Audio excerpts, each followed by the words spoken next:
USA से एक सन की व्यक्ति की विदाई जो कि डोनाल्ड ट्रंप, और दूसरी बिहार से भाजपा की विदाई। ना तीर रहेगा और ना कमल का नाम रहेगा।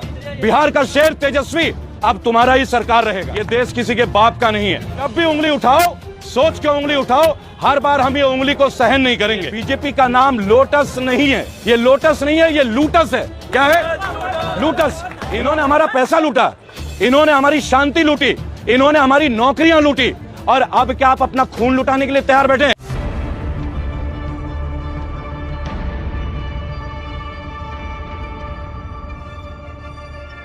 चुनाव चारों तरफ चल रहे हैं, चारों तरफ आप देख सकते हैं कि चुनाव चल रहे हैं, बहुत उद्घोषणाएं हो रही हैं, कहीं 10 लाख नौकरी, कहीं 19 लाख नौकरी। लेकिन चलिए सबसे पहले बात करते हैं सत्य की जीत पर। आप सबको बहुत बधाई। डोनाल्ड ट्रंप अब हमारे बीच यूएसए के राष्ट्रपति के तौर पे अब मौजूद नहीं रहेंगे। जो बिडेन जो कि अब राष्ट्रपति के तौर पे जीत चुके हैं, और गोदी मीडिया की तरह अमेरिकन मीडिया नहीं है, गोदी मीडिया की तरह अमेरिकन मीडिया दूसरी चीजों को नहीं दिखाती। अमेरिकन मीडिया कहीं ना कहीं प्रजातंत्र के लिए, लोकतंत्र के लिए एक जीवित मिसाल है। वहां पे जब जो बाइडेन जीत रहे थे, लोगों के बीच बहुत अच्छी तरीके से प्रेजेंटेशन आ रहा था और किसी भी तरीके की कोई छींटाकसी नहीं होती। आप देखिए विश्व के जो सुपर पावर हैं, अमेरिका, वहां भी चुनाव का या पत्रकारिता का या जर्नलिज्म का एक लेवल है, एक स्टैंडर्ड है। वहां लोगों की आवाज को सुनी जाती है। यहां की तरह गोदी मीडिया नहीं कि प्रॉब्लम कुछ और दिखाया जाए कुछ और। हमारी देश की वास्तविक समस्याओं को ना दिखा के कभी चाइना, कभी पाकिस्तान, इस तरह का वीडियोस दिखाना, कभी चांद का वीडियो दिखाना, कभी मंगल ग्रह में नए नए एलियन दिखाना, अगर यह पत्रकारिता है तो ऐसे पत्रकारिता पे थू है। और मैं एक बात इस वीडियो के माध्यम से आज कहना चाहूंगा, व्यक्तिगत तौर पे मैं इस जगह पे आके बहुत प्रसन्न होता हूं। ये जामा मस्जिद है, आप पीछे देख सकते हैं, और मैं इस संस्कृति के धरोहर के बीच में खड़ा हूं, जहां मंदिर मस्जिद सब एक जगह में होते हैं। मेरे पीछे तमाम जो मेरे भाई है, आप सबका मैं धन्यवाद देना चाहूंगा। ये मेरे भाई हैं, इन्हीं के बीच मेरी आवाज आती है। मेरा अपना कोई प्लेटफॉर्म संसद का है नहीं, ना ही मैं वहां जाना चाहता हूं। जनता की आवाज आप लोगों तक पहुंचाना चाहता हूं। बात करेंगे बिहार की। देखिए नीतीश कुमार और योगी आदित्यनाथ, अलायंस बीजेपी और जेडीयू, एक तरफ नीतीश कुमार बोलते हैं कि सीए एनआरसी के ऊपर हमारा स्पष्ट एक निगाह है कि सीए एनआरसी को हम बिहार में लागू नहीं होने देंगे, और वहीं पे उत्तर प्रदेश के मुख्यमंत्री और बीजेपी के स्टार प्रचारक योगी आदित्यनाथ जी आके कहते हैं कि हम सीए और एनआरसी को लाएंगे। तो जिस पार्टी में अपने सहयोगियों के बीच ही तालमेल नहीं है, क्या ऐसे पार्टी को सपोर्ट करने का कोई मकसद होता है? क्या ऐसा पार्टी को हमें कोई मकसद देना चाहिए? ये उन्हीं पार्टी को डसती है बीजेपी जो इनके सहयोगी होते हैं। उदाहरण के तौर पे पंजाब में इन्होंने अकाली दल का नामो निशान मिटा दिया, महाराष्ट्र में इन्होंने उद्धव ठाकरे के साथ धोखा किया, 35 साल के रिश्ते थे इनके साथ, आज इन्हें अचानक उद्धव ठाकरे से शिकायत होने लगी। अब इन्होंने जेडीयू को टारगेट किया है। और देख लीजिए रामविलास पासवान जी जो अब हमारे बीच नहीं रहे, और दलितों के लिए बहुत प्रयासरत रहे, शेड्यूल कास्ट के लोगों के लिए बहुत लड़ते रहे, गरीबी नियंत्रण रेखा के नीचे के लोगों के लिए मेहनत करते रहे। उनके पुत्र चिराग पासवान भी इस बार बिहार में अलग तरीके से चुनाव को लड़ रहे हैं। आखिर क्यों ऐसा क्यों हो रहा है कि बीजेपी के अपने ही सहयोगी बीजेपी को छोड़ के भाग रहे हैं? केवल इसलिए क्योंकि लोगों को यह पता चल गया है कि बीजेपी अपने ही सहयोगियों के सिर पे पैर रख के और उनको दमन करती है, उनको कुचलती है। ठीक उसी तरह जैसे आज भारतीय जनता के साथ, हम जैसे नागरिकों के साथ हमारा फ्रीडम ऑफ स्पीच छीना जा रहा है। आज अगर हम कुछ कहते हैं तो हम पे यूएपीए लगाने की कवायद की जाती है।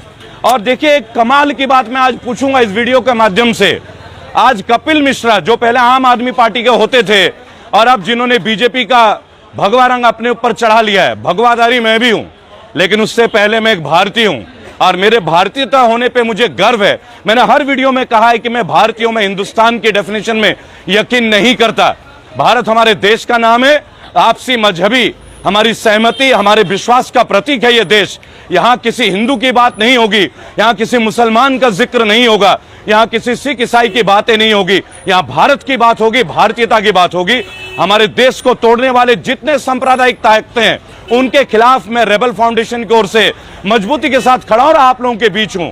आप हमारे वीडियोस में देखते होंगे आज राजघाट में कपिल मिश्रा जो कि बीजेपी के अब स्टार प्रचारक बन गए, वो सत्याग्रह कर रहे हैं, सत्याग्रह जो गांधी जी ने किया था। तो सबसे पहले इस वीडियो के माध्यम से और मैं इनसे पूछना चाहूंगा कि ये गांधी में विश्वास करते हैं या गॉडसे में विश्वास करते हैं। अगर ये गांधी में विश्वास करते हैं तो ये गॉडसे को क्यों मानते हैं, और क्या गॉडसे को मानने वाला सत्याग्रह के राह पे चलने वाला होता है? आज से कुछ महीने पहले भाई और बहनों आपने देखा होगा दिल्ली में दंगे हुए। एक्चुअली ये दंगे हुए नहीं थे, ये दंगे कराए गए थे। दिल्ली की भावना दिल वालों की है, दिल्ली दिल वालों की है, ये सिर्फ कहने तक सीमित नहीं है। मैं हमेशा अपनी वीडियो में एक बात आप लोगों से शेयर करता आया हूं कि एक हिंदू तमाम मुसलमानों के बीच में चौड़े में खड़ा है। ये हमारे देश की ताकत है, ये हमारी देश की संस्कृति है और मुझे गर्व होता है इस देश की संस्कृति पे। लेकिन आज कपिल मिश्रा जैसे लोग राजघाट में, जो कि समर्पित है महात्मा गांधी जी के लिए, उनके अहिंसावादी विचार के लिए, वहां पे सत्याग्रह करते हैं अर्नब गोस्वामी के लिए।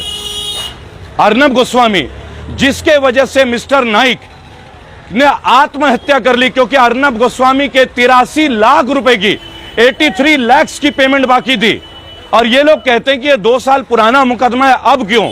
तो चलिए इसी वीडियो के माध्यम से मैं पूछता हूं, गोधरा कांड के मुख्य गवाह आईपीएस संजीव भट्ट, मैं गर्व से कहता हूं देश का शेर, आईपीएस संजीव भट्ट 1990 के केस में अब तक प्रताड़ित किया जा रहा है और पिछले 2 साल से वो जेल में है। उनके केस की तारीखों में सुनवाई नहीं होती। आखिर क्या कसूर है संजीव भट्ट का? केवल इसलिए कि संजीव भट्ट दंगों के खिलाफ थे और हमारे माननीय प्रधानमंत्री के खिलाफ भी उनकी गवाही है। इस वजह से एक निर्दोष और भारत के एक शेर और एक जाबाज आईपीएस संजीव भट्ट को सलाखों के पीछे हम देख रहे हैं। तब ये गोदी मीडिया उनके लिए आवाज नहीं उठाती। लेकिन ये एक आदमी जो पूछता है भारत, जानता है भारत, जिसकी वजह से एक आदमी ने सुसाइड कर लिया, एक परिवार को कष्ट हो गया और उसके मृत्यु के बाद यही अर्नब गोस्वामी उनको पेमेंट देने के लिए उनके अकाउंट में पैसा जमा करने जाते हैं तो बैंक वाले मना करते हैं। और आज उनके लिए जो कानूनन एक मुजरिम है, उनके लिए आज सत्याग्रह की जा रही है। तो क्या हमारे देश में सत्याग्रह का यह परिचय है?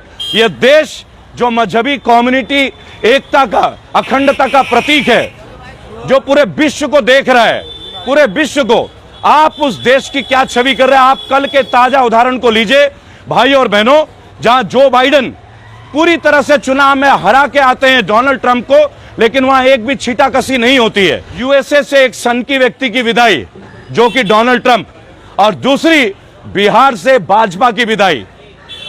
भाई और बहनों, आप सबको तेजस्वी यादव के लिए बहुत बहुत बधाई। वो एक युवा चेहरा है, वो एक युवा प्रतिनिधित्व है और मुझे गर्व है कि देश अब युवाओं को चुन रहा है। आज एक छोटी सी किसी भी दुर्घटना को संप्रदाय के साथ लड़ते हैं, उनके लिए मैं एक बात बोलना चाहूंगा कि हिंदू और मुसलमान के ऊपर उंगलियां करना छोड़ दो। आप जब मुसलमानों के ऊपर जब आप टिप्पणी करते हैं, आपको एक बात समझना होगा, जो लोग दिन में 5 बार नमाज पढ़ते हैं, कितनी बार? जोर से बोलिए, कितनी बार? 5 बार नमाज पढ़ते हैं, वो इसी धरती को 5 बार चूमते हैं। और ये धरती भारत की है, पाकिस्तान की नहीं। इसीलिए जब भी उंगली उठाओ, सोच के उंगली उठाओ। हर बार हम ये उंगली को सहन नहीं करेंगे। हो सकता है कि उंगली उठाने के लिए तुम्हारा हाथ भी ना रहे। आपको इस वीडियो के माध्यम से एक बात और मैं कहता हूं, ये गली केवल एक गली हमारी और आपकी नहीं है, ये गली विश्व के लिए। लोग विश्व के कोने कोने में यहां जायका लेने आते हैं, यहां कचौड़ी खाने आती है। पराठे वाली गली भी यही है, आपका जैन मंदिर भी यही है, आपका हनुमान मंदिर भी यही है, और मेरे पीछे खुदा का दर जामा मस्जिद भी यही है।